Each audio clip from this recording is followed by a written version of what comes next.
Кабинет изобразительного искусства. Пожалуйста.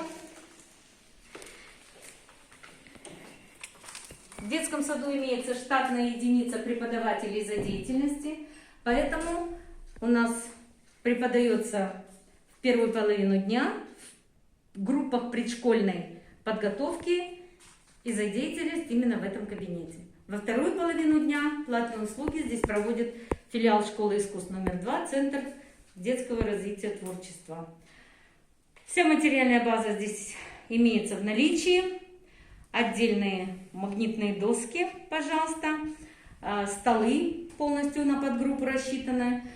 Полностью есть весь инструментарий, краски, карандаши, кисточки, пластилин, бумага для аппликации, все, что имеется. 10 в наличии мольбертов для работы здесь, и в летнее время мы проводим пленэр. Рабочая зона преподавателей ЗО, компьютер, все имеется. Дидактический, раздаточный. Здесь вы видите выставку, созданную руками нашего преподавателя и детей.